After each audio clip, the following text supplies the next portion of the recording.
Fala galera, seja bem-vindo a 2021. Vamos começar nossos estudos do oitavo ano. O oitavo ano traz uma geografia, um panorama mais mundial. Ano passado a gente trabalhou mais uma geografia do Brasil mesmo e tal. Esse ano a gente vai rever alguns conceitos e tal, normal, mas de um panorama mais mundial, tá? Deixa eu ativar aqui meu modo aula, minhas ferramentazinhas maravilhosas, né? Olha só, dependendo da bibliografia, dependendo do livro, dependendo do autor, né? Dependendo da prova que você for fazer, enfim, tá? Você vai encontrar vários termos para se relacionar à população mundial. Geografia da população, demografia. Demografia é uma cadeira dentro da geografia que trata da população, tá? De termo geral. Você pode tanto pegar essa população numa proporção mundial quanto uma proporção local. Brasil, estado do Rio, município de Maricá, bairro, tá? Em qualquer escala, a demografia trata de alguns conceitos que a gente vai rever aí em relação à população mundial, tá? Nesse caso aqui do nosso livro, é a população mundial, tá? Mas vocês podem encontrar esses outros termos, beleza? Então deixa eu ativar aqui meu marca-texto. Eu gosto desse verdinho aqui, ó. Olha só, panorama da população mundial. Atualmente, tá? A gente tem em torno de 7 bilhões, 7,6 bilhões de habitantes no mundo, tá? E uma projeção para 8,6 bilhões em 2030. O que isso quer dizer a primeiro momento? Que o ser humano, ele pelo fato dele existir nessa quantidade, já uma praga. Por que uma praga? Porque ele é um caçador. Não estou falando isso aqui falando mal do ser humano, é isso, mas tem muito mais gente do que qualquer outro animal no mundo. Então, assim, é uma competição meio que desleal, porque o ser humano ele está em maior quantidade, ele tem ferramentas mais avançadas para caça, ferramentas mais avançadas para transformação do espaço geográfico. Então, assim, muitas vezes isso sai fora do controle, tá? Não existe um controle, não existe um raciocínio para que se viva em harmonia com a natureza.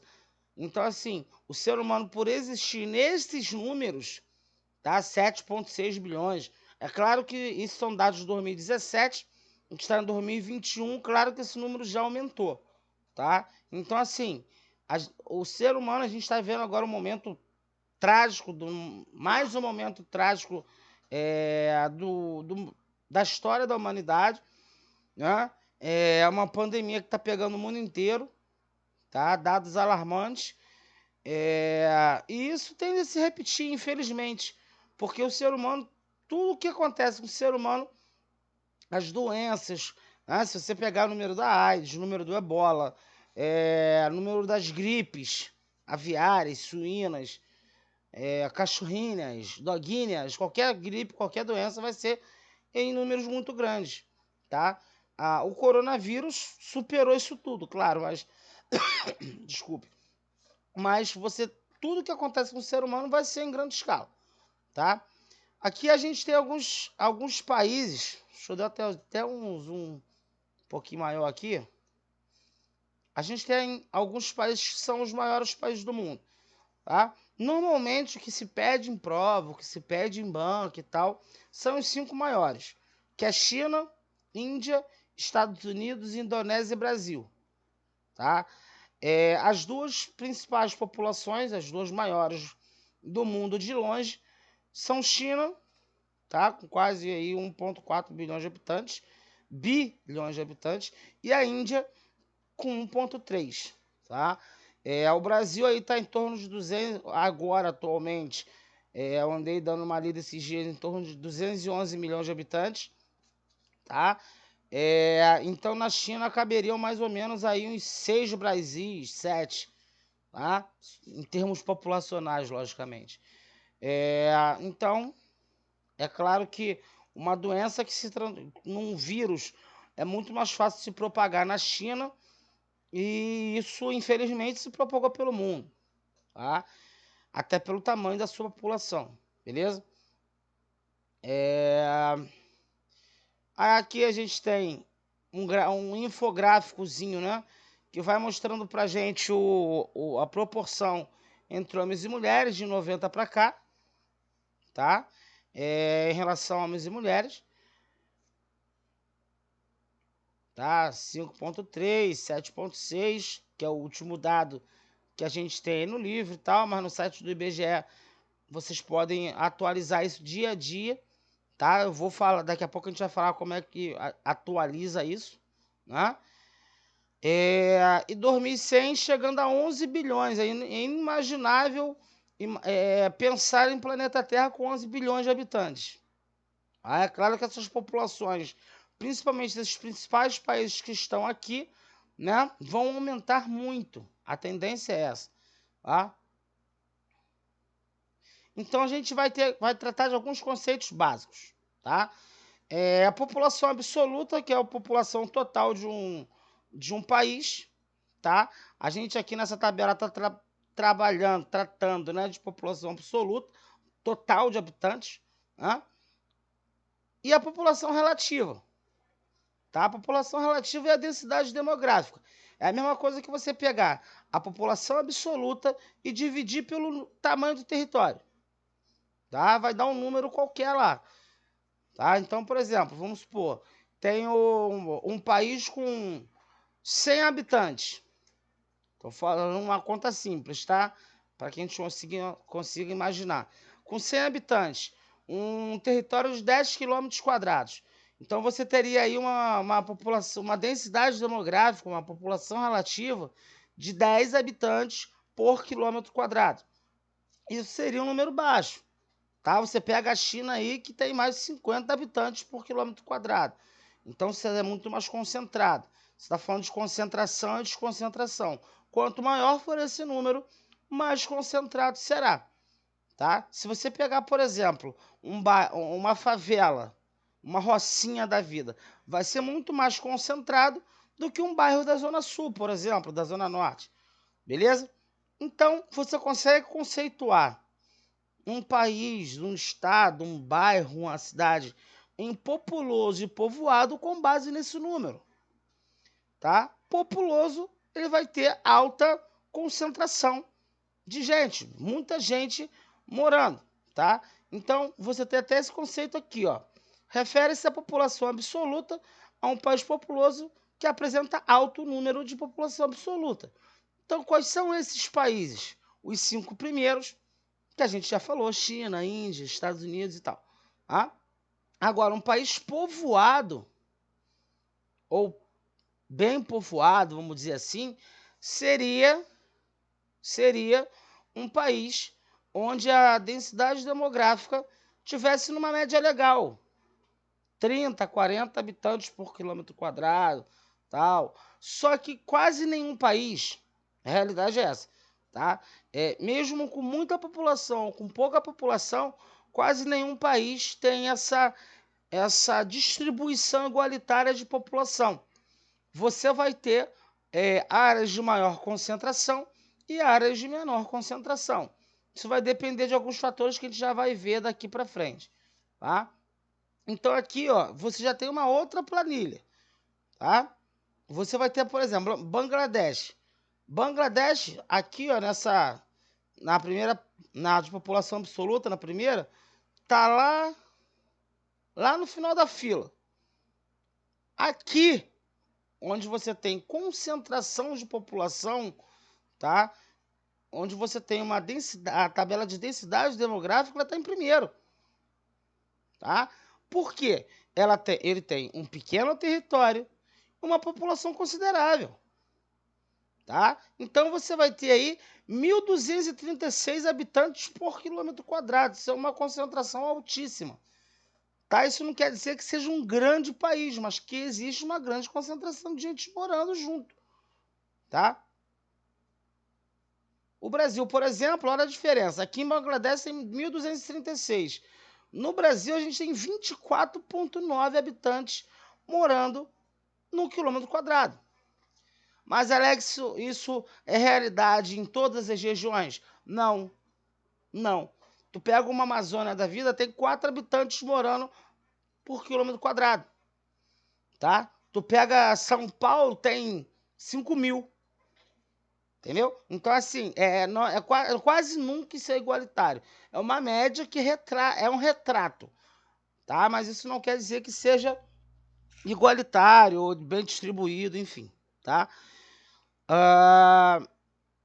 Aqui a gente tem um mapinha que mostra isso, tá? Quanto mais avermelhado, maior vai ser a concentração de pessoas morando junto, não junto, mas próximo, né? Na Europa a gente tem poucos países desse jeito, na Ásia a gente tem mais, tá? Onde está a Índia e China, por exemplo. No Brasil, a gente tem isso de uma forma mediana, assim como em toda a América do Sul, praticamente. Beleza? Aí a gente vem aqui para baixo, ó. Aí eu falei dos fatores, né? Primeiro a gente tem que falar dos fatores naturais, tá? Que ninguém vai morar num lugar que seja deserto. Ninguém vai construir uma casa no meio do deserto, onde não tenha água, onde não tenha fertilidade, onde não tenha recursos naturais para serem consumidos, tá? Um grande exemplo disso é a Mesopotâmia, lá na Crescente Fértil, tá? Lá na Ásia, onde a gente tinha concentração que a gente chama de Crescente Fértil, né? Que era entre o rio Tigres e o rio Eufrates. Entre esses dois rios que formava tipo forma ainda, né? Tipo um triângulo, sacou? O rio Nilo é um exemplo disso, tal. Talvez o único rio do mundo que não retrate essa concentração em alto nível seja o rio Amazonas, né? Que tem ali algumas cidades importantes, mas não no nível de Tigre, Eufrates, Nilo, enfim, tá? Fatores históricos, tá? Fatores históricos, então a história de um lugar fala muito sobre a ocupação daquele lugar, tá? Se você pegar São Paulo, por exemplo, a história industrial de São Paulo, a história industrial do Rio de Janeiro, a história industrial de Nova York, o desenvolvimento econômico ao longo do tempo, da forma que foi ocupado ali e tal, né? Essas cidades traz pra gente um histórico de ocupação bastante interessante, tá? E os fatores econômicos, lógico, né? Que se complementa lá nos fatores históricos e naturais. Lá, fatores econômicos. Pega São Paulo, é a maior cidade do Brasil.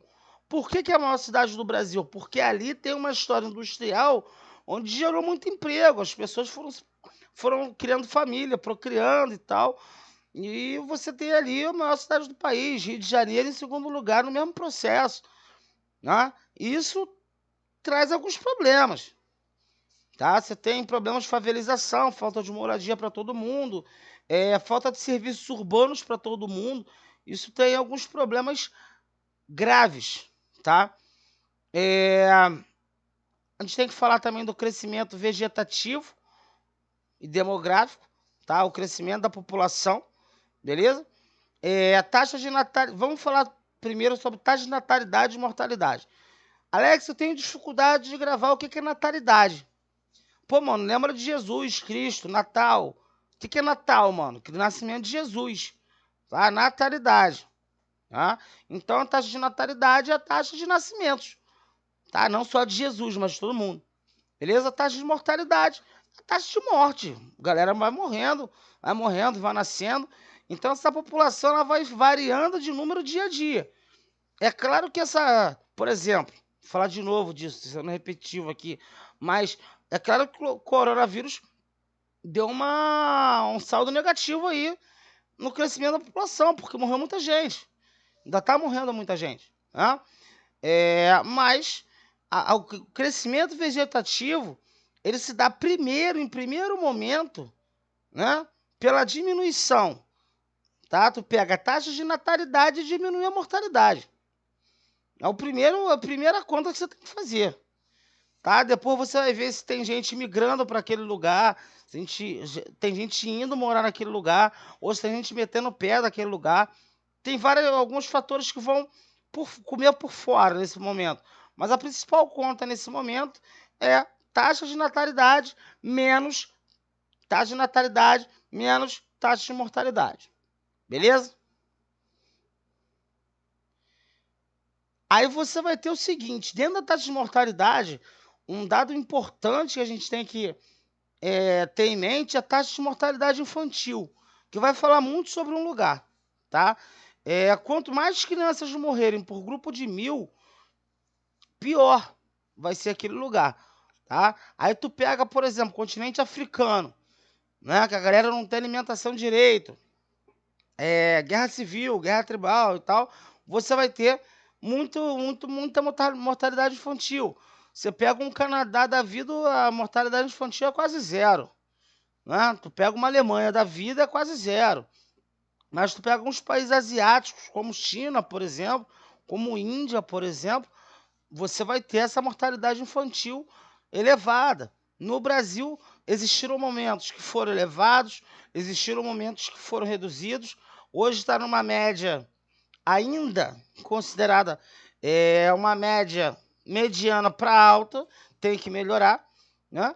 Mas a expectativa de vida do brasileiro vem melhorando, tá? A expectativa de vida ao nascer, ela é uma média de anos do que aquela população vive.